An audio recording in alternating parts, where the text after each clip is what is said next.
맞습니다. 이제 오늘 교과가 이번 주 교과가 반대되는 구절이다라고 하는 제목으로 나왔는데 영어의 표현은 어떻게 된지 제가 안 살펴는 봤어요. 반대되는 듯한 구절이다.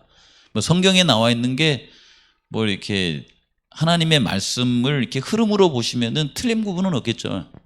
예, 하나님이 한 입 가지고 두 말씀 하시지는 않을 거 아니에요. 근데 이제 이 부분이 사실은 조금 어려울 수 있어요. 9과하고 10과 그다음에 11과도 그렇고 이게 저희 교회 다니다 보니까요. 우리가 맞다라고 하는 것에 그건 맞긴 맞는데 맞는 걸 주장하다가 마치 어떻게 되냐면 우리의 인상이 어두워져 버려요. 이렇게 가끔 그런 경우가 있어요. 그러니까 틀린 걸 갖고서 기쁘게 살아가는 게 좋을까요? 맞는 걸 갖고서 어둡게 살아가는 게 좋을까요? 둘 다 안 좋아요, 사실은. 맞는 걸 가지고 기쁘게 살아가는 게 좋잖아요. 그렇죠?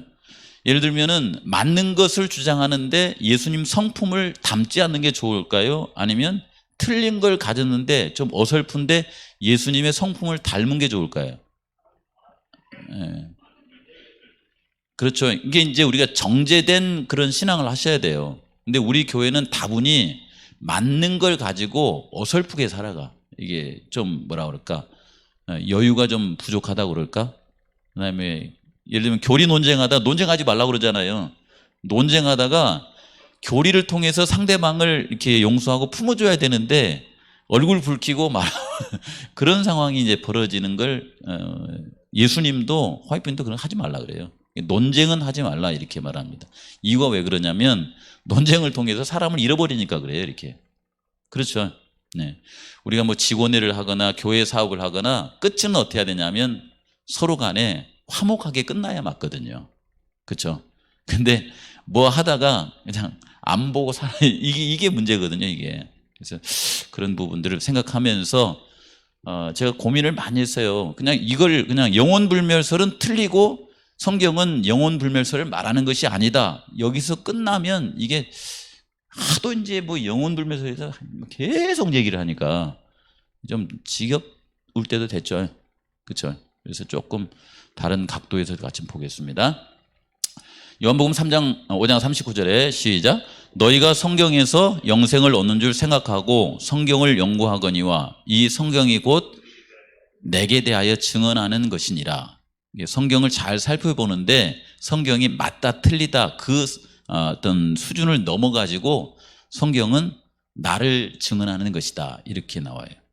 실제로 예수님 그 오셨을 당시에 바리새인들이나 이런 사람들 성경 참 잘 알았잖아요. 그렇죠. 근데 성경은 알았는데 누구는 받아들이지 않았어요. 예수님은 받아들이지 않았다. 우리가 이제 그 시대 소망을 보시면은 그런 부분을 어떻게 표현하냐면은 그분이 메시아인 거를 그들이 어린가봐 알았대요. 근데 이 메시아를 거부한 이유가 뭐냐면 자기들의 마음에 만족을 주지 않아서 그랬대요. 그 마음의 만족이 뭐냐면 이기적인 마음을 채워주질 않았대요. 그래서 예수님을 거부해버렸다고 이렇게 나오더라고요. 그러니까 우리도 역시 재림신앙을 하면서 하나님의 말씀이 다 옳은데 그 말씀이 내 마음의 이기심을 채우지 못하면 그런 전철을 밟아갈 수도 있을 수 있다는 것입니다. 그것이요. 그렇죠. 그래서 예수님을 만나는 게 우리가 중요한데 여기 베드로전서에 보시면은 우리가 살아가면서 우리의 소망, 우리 성도님들이 가진 소망이 있죠. 우리 성도님들이 신앙하면서 가지는 소망은 부귀영화입니까?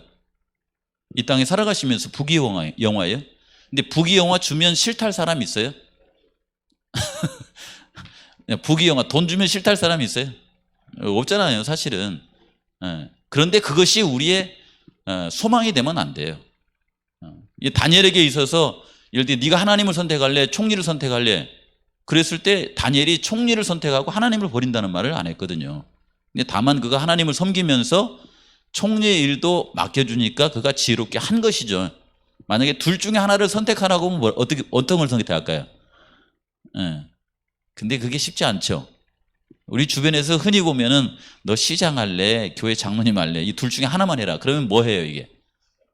대개 보면 시장을 해요. 요즘 세상에서 그렇죠. 저한테 그걸 물어보면은 저는 뭘 선택할까요? 아, 이제 대답을 하기가 힘들어요. 그 왜 그러냐면 오늘 살아가는 우리 그 주변의 삶 가운데 예를 들어 가지고 여기 농협장, 그다음에 읍장 이런 거 하나에도 흔들리거든요, 우리가. 그게 왜냐하면 세상에서 주는 부귀영화가 결코 작은 것이 아니라는 거예요. 그래서 우리에게 여기 있는 소망에 대해서 이렇게 물어볼 때에 나는 예수 그리스도 안에서 주신 소망을 택하고 그 길을 걸어가겠습니다 라고 하는 그 믿음을 가지는 것은 굉장한 그런 믿음의 그 결정이죠. 작은 것이 아니다라고 하는 것입니다. 이렇게 비가 오는데 교회 나온 것도 작은 것이 아니고 또 집에서 유튜브 켜놓고 예배를 함께 드리는 것도 작은 믿음이 아니에요, 그것이요. 그렇죠. 네. 소망에 관한 이유를 묻는 자에게 대답할 것을 항상 준비하되 어떻게 준비하냐면 온유와 두려움으로 하고 선한 양심으로 하라. 선한 모습으로 하라라고 하는 것입니다. 디모데후서에 보시면은 어떤 말씀이 있냐면은 언젠가 때가 온다는 거예요. 그 때가 오면은 사람들이 이 속임수에 다 넘어가는 때가 온다는 거예요. 근데 그 가운데 제가 보니까 가장 큰 속임수는 뭐냐면은 우리가 생각하는 그 교리적이지 않는 것에 먼저 속아 넘어가는 것이 아니에요. 여기 있는 말씀에 보면. 왜냐면은 여기 뭐라고 했냐면은 오래 참음과 가르침으로 경책하며 경계하며 권하라. 여기 요것은 오래 참음은 갈라디아서 5장에 있는 말씀에 보면 성령의 열매예요, 이게. 그렇죠. 품성이 하나님을 떠나는 거예요. 그 일이 먼저 있을 거라는 것입니다. 그 일이 먼저 있고 나면은 사람이 귀가 이제 얇아져요. 그리고 떠나는 거예요, 이게. 뒤에 보시면 이제 귀가 가려워서 자기의 사욕을 따른다 이런 말을 해놓잖아요.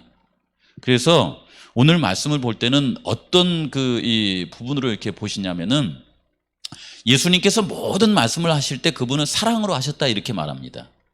쉽게 말하면 품성이 중요하다 이 말이에요. 그래서 갈라디아서를 기준으로 보세요. 이걸 기준으로 보셔야 좀 얻는 것이 많을 것 같아요. 여기 보시면은 내가 이르노니 너희는 성령을 따라 행하라 그랬죠. 성령을 따라 행하라. 그리하면 뭘 이루지 않는다고 그래요? 육체의 욕심을 이루지 않는다 이 말씀을 하시죠. 성령을 따라 행하라.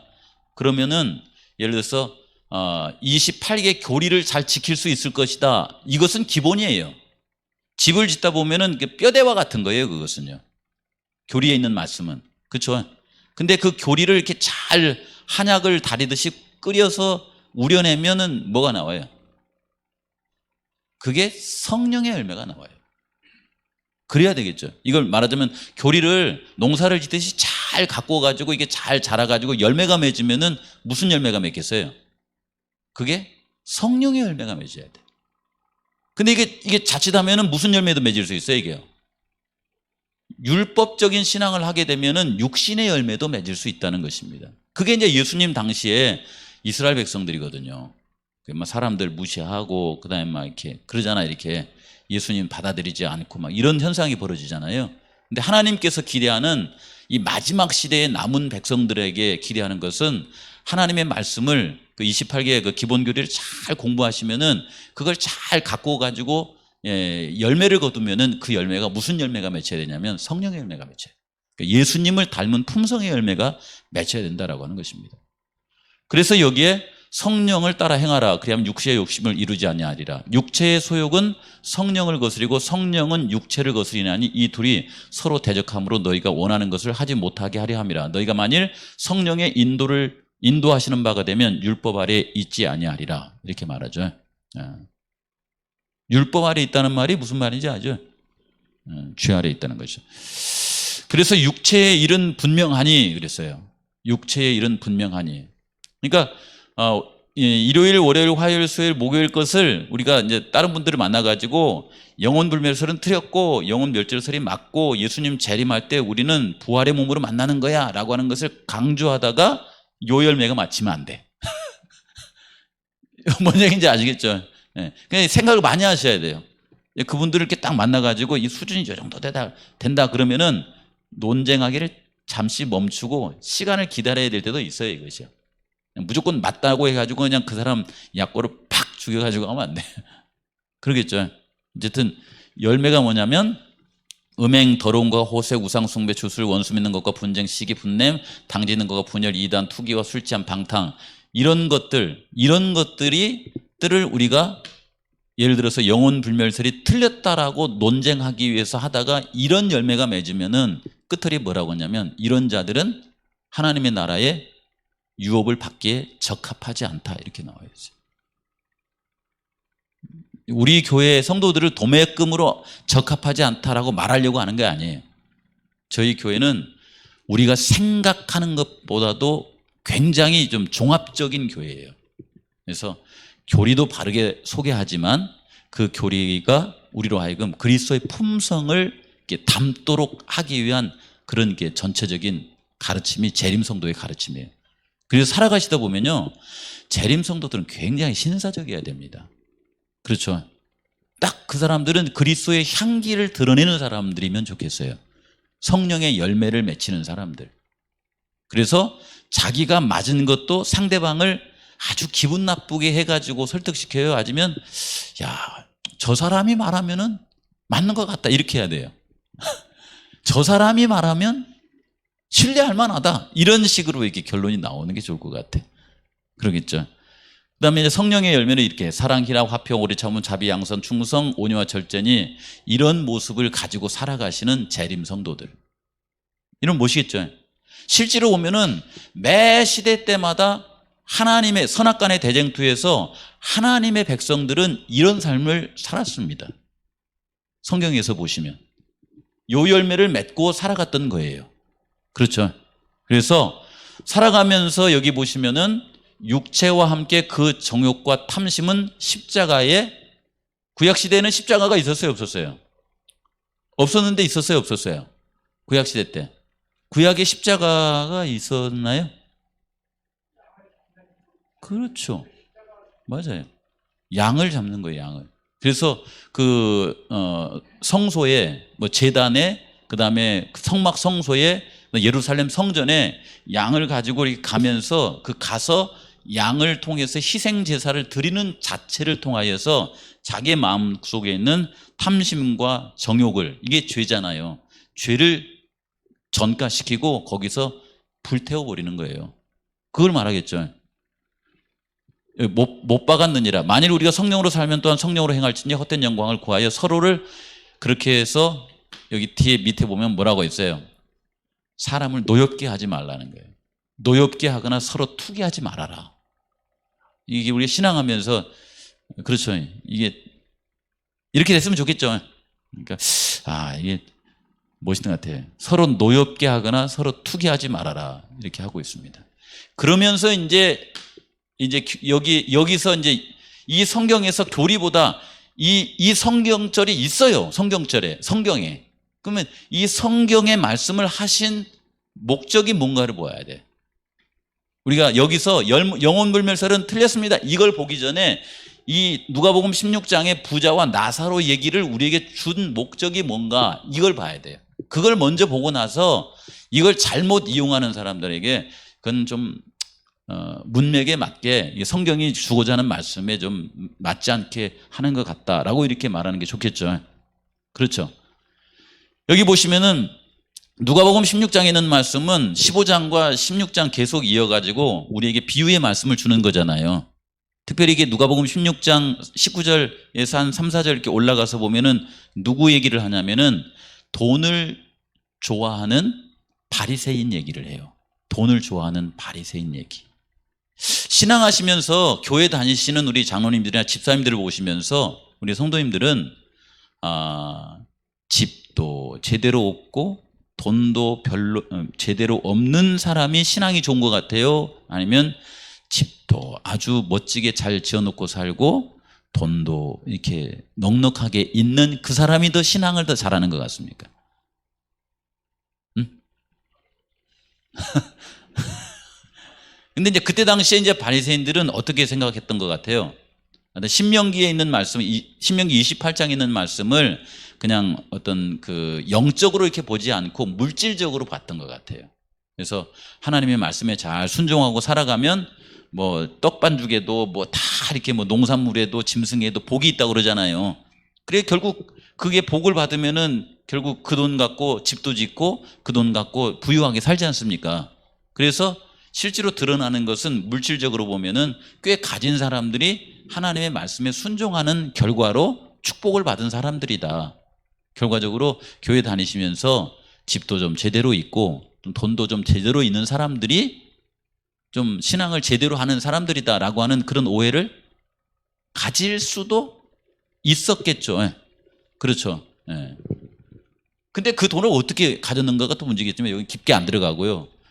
중요한 것은 뭐냐면은 여기에 부귀영화를 누리는 자는 복을 받은 사람인가 라고 하는 그들의 생각에 예수님께서 이제 말씀하시는 거예요. 사실 그때 당시에 가장 영적이고 하나님의 품성을 닮은 그런 분이 누구였어요? 그때 예수님 공생의 당시에. 그러니까 그때 당시에 신앙의 모본이라고 이렇게 내세울 수 있는 그런 분이 누구였어요? 그건 제사장들도 알고 있었고 바리새인들도 알고 있었어요. 누구였을까요? 지금 여기 이 얘기 하시는 분이잖아요. 이 얘기 하신 분 예수님이잖아요. 근데 예수님은 사실 바리새인들처럼 돈이 있었어요? 집이 있었어요? 없었잖아요. 그렇죠. 이제 이런 분으로서 이제 그 바리새인들에게 교훈의 말씀을 주시고 싶어가지고 이 얘기를 한 겁니다. 여기 누가 나와요? 부자가 나와요. 한 부자가 나오죠. 또 누가 나와요? 가난한 나사로가 나와요. 거지. 자기 먹을 것도 별로 없는. 이게 보통으로 보면은 이 둘 중에 누가 신앙이 좋아요? 부자인 사람이 신앙이 좋아요. 근데 이 가난한 사람은 어떨 것 같아요, 이제? 속내는 모르겠지만은 하나님의 말씀 가운데 순종하지 않아가지고 저주를 받아서 그럴 것이다 라고 이렇게 생각하기 쉽죠. 이 얘기 속에서. 근데 이 얘기가 쭉 진행되는 가운데 어떤 얘기가 나오냐면 그럴 것 같으면 부자가 아브라함의 품에 안기고 거지는 어디로 가야 돼요? 지옥으로 가야 되는데 여기 예상치 못한 내세의 종착지가 나오는 거예요. 부자는 오히려 그 불로 들어가고 가난한 사람은 어때요? 아브라함의 품에 안겼죠. 그러면 이 이게 결과를 통해서 볼 때에 부자는 아까 성령의 열매 얘기했는데 그 부자는 삶을 살아가면서 무슨 열매를 맺고 살아간 거예요? 육체의 열매를 맺고 살아간 거예요. 그럼 가난한 사람은 가난하기 때문에 아브라함의 품에 안긴 겁니까? 그게 아니에요. 가난한 사람이지만은 성령의 열매를 맺고 살아가는 사람이기 때문에 아브라함의 품에 안긴 거거든요. 그걸 얘기한 거잖아요. 그렇죠. 그런데 여기 이제 마지막에서 이렇게 보시면은 그 가난한 사람이 성령의 열매를 맺고 살 수 있었던 것은 뭐 때문에 그런 거예요? 그냥 살아가다 보니까 그 열매가 맺힌 거예요?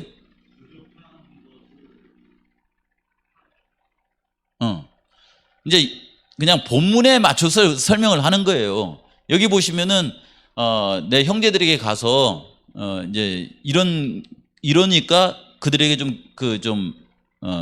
잘된 삶을 살아라라고 하는 말을 좀 하고 왔으면 좋겠습니다 했더니 그들에게 이것이 있으니까 너는 걱정하지 말아라고 그러잖아요. 그게 뭐예요?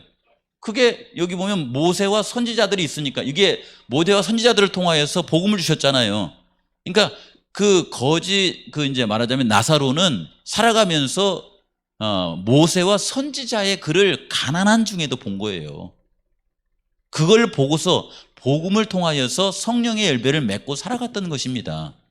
그러니까 이 말씀이 그들에게 가까이 있으니까 걱정하지 말아라 이렇게 말하는 거잖아요, 이게. 그래서 이 말씀의 흐름은 뭐냐면은 그 거지니까 가난하니까 하나님의 나라에 보내줬다 이것이 아니고 그 거지지만은 그가 때로는 그 성전 앞에 가서 구걸을 했겠죠. 딴 데 가서 하지 않고 안식일 날이면 어디 가서 구걸을 하는 거예요? 교회 앞에 가서. 아니 허락만 해준다면 교회에 나와서 구걸을 하는 거예요. 그러면서 하나님의 말씀을 듣고서 기도하고, 그 다음에 예를 들어서 누가 나한테 내가 이번 끼 먹을 양식이 예를 들어서 한 양이에요. 한 양. 근데 누가 지나가다가 자비를 베풀어 가지고 5양을 줬어요. 그러면 이 사람이 한 양아치의 밥을 먹고 5양아치를 자기 이기심을 채우기 위해서 저장을 했겠습니까? 아니면 자기 친구 거지들한테 나눠줬겠습니까? 자기 친구 거지들한테 배고픈 사람이 있으면 그들에게 나눠줬어요. 부자는 안 나눠주는데 이 가난한 이 사람은 누군가 자기에게 줄 때에 이 복음의 말씀에 순종해가지고 다른 사람에게 나누어주고, 그 다음에 서로 이렇게 화평하고 이렇게 성령의 열매를 맺히는 삶을 산 사람이 이 사람이다.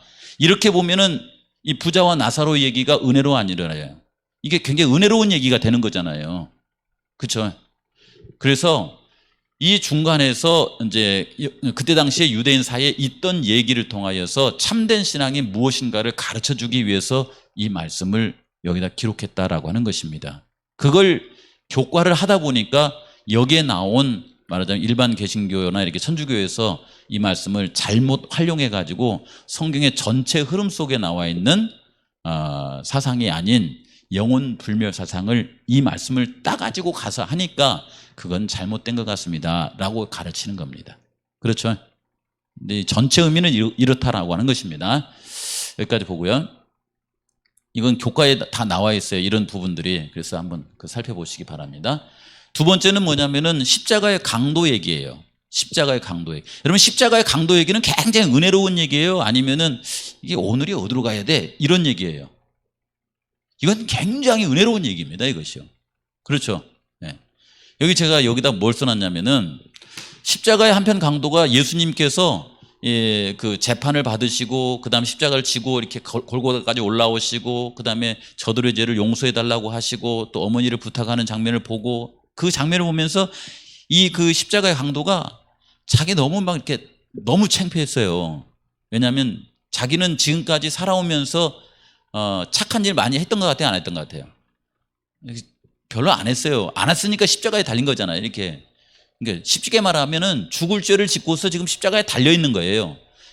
그런 죄인인데 예수님께서 이렇게 계속 오시면서 그 눈길을 통해서 그분의 말씀을 통해서 표정을 통해서 주는 메시지는 뭐냐면, 계속해서 이분은 자기를 낳아주신 부모님보다도 정말 자신에게 따스한 눈길을 보내주시는 거예요. 따뜻한 말을 해주는 겁니다. 저들을 용서해 주십시오 이렇게 하면서. 그래서 이 강도가 내가 만약 이제 오늘 이제 십자가에 달려서 곧 죽게 될 터인데 마지막 이 순간에 내가 부르고 싶은 분이 있다고 하면은 자신의 육신의 부모보다도 더 자신을 받아줄 것 같은 예수님의 이름을 부르고 싶은 거예요.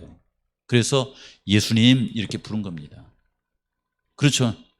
예수님, 예수여, 당신의 나라에 임하실 때에 저를 기억해 주십시오. 당신의 나라가 임할 때는 언제냐면 예수님 재림할 때잖아요.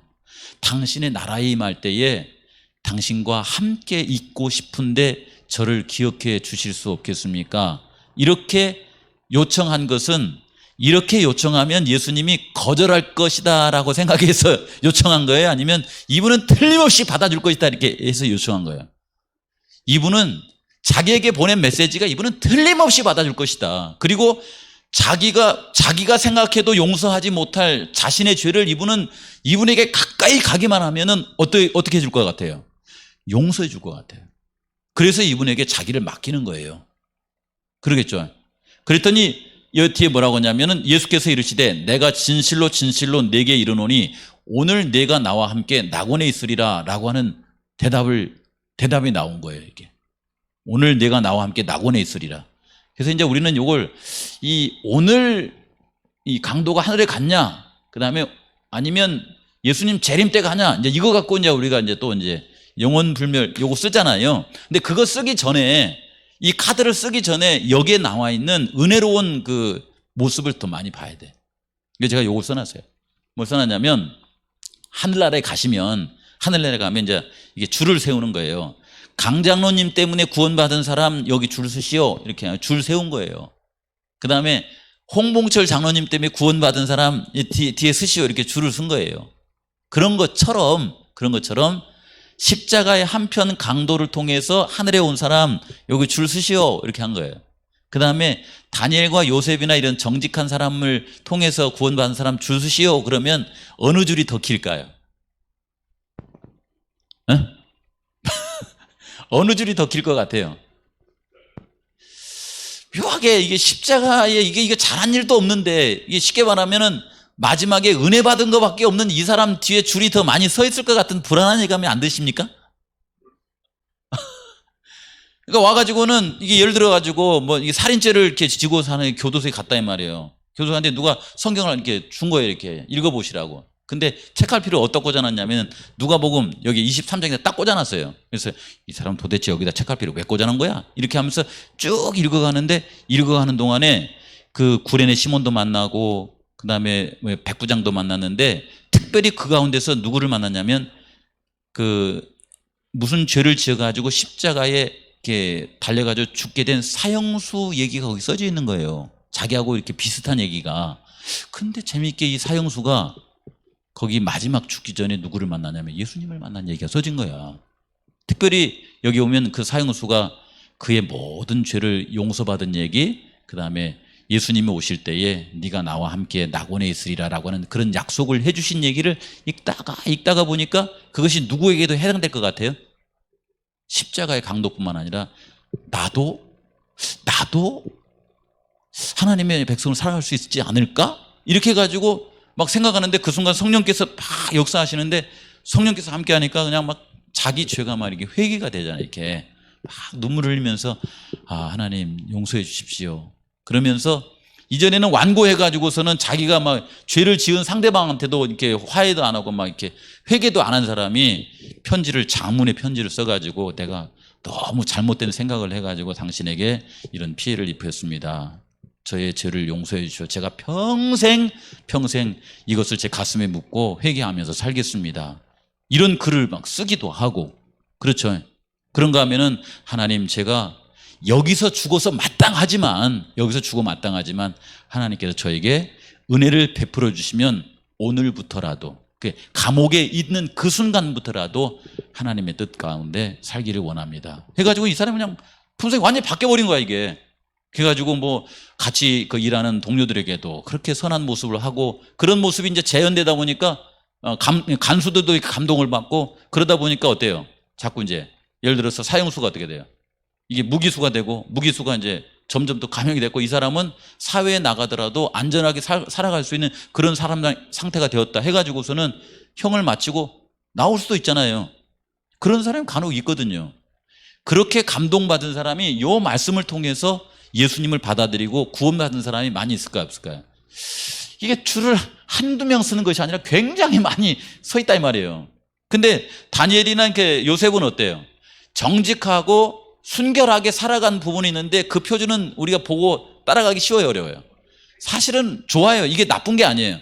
좋은데 어려워. 그 줄도 꽤 긴데 십자가에서 이렇게 용서받고 구원받은 강도보다는 길지가 않아요. 이게. 그래서 이런 장면을 가만히 한번 생각해 보는 거예요. 그렇죠. 그래서 이 십자가의 강도 얘기는 굉장히 은혜로운 얘기입니다. 이것이.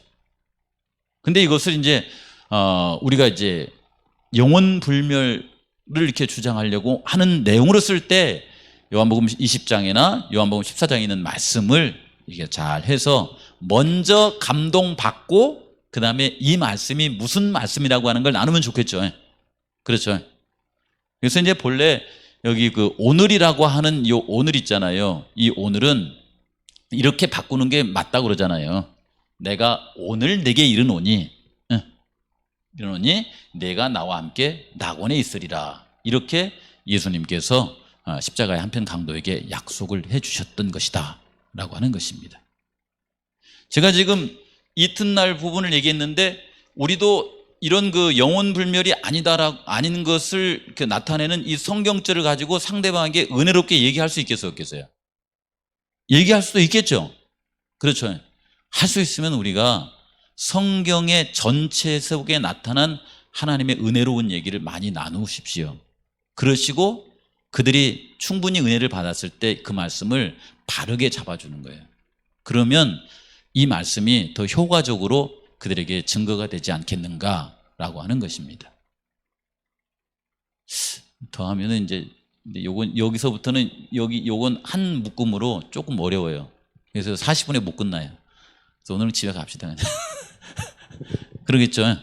그래서 우리 성도님들 살아가시면서 재림교회는 정말 특별한 사람들이에요. 특별한 사람들.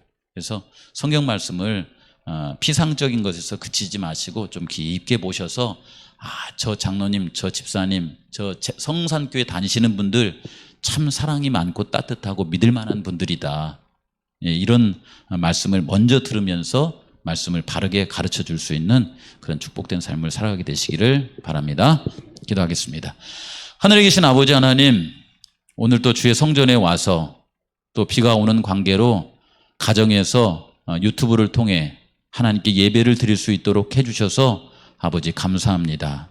저희들 주의 말씀을 통하여서 성경에 예수님의 품성을 잘 증거한 침례 요한이나 거듭난 바울이나 베드로처럼 그렇게 그리스도의 향기를 드러내면서 살아가는 저희 모두가 되게 하여 주시옵소서. 아버지, 어떤 사람이 우리를 볼 때면 저분이 다니는 교회에 가고 싶다, 저분이 섬기는 하나님을 믿고 싶다라고 하는 그런 아름다운 품성의 향기가 우리를 통해서 증거될 수 있도록 하여 주시옵소서. 그런 우리를 통하여서 하나님의 교리나 이런 바른 말씀을 증거할 때에 신뢰의 관계를 통하여서 성경을 또 올바로 깨닫고 살아갈 수 있는 그런 삶이 우리의 삶 가운데 재현될 수 있도록 주여 함께하옵시기를 구합니다. 하나님, 또다시 이 저녁에 와서 기도하옵는 것은 우리 성도님들 늘 새벽으로 또 틈날 때마다 하나님 병고로 인하여서 고생하시는 우리 장백석 집사님이나 또 노환으로 인하여서 힘들게 살아가시는 우리 장로님 또 우리 집사님들 위해서 늘 기도하고 있습니다. 아버지시여, 그들에게 주의 은혜가 함께하여 주시옵시고 예수님을 통한 죄사함과 치유의 은혜가 그들의 삶 가운데 역사하여서 영원한 미래를 안전하게 확고하게 준비하며 살아가는 우리 모든 성도님들 될 수 있도록 주님 축복하시고 함께하옵시기를 예수 그리스도의 이름으로 간절히 기도합니다. 아멘.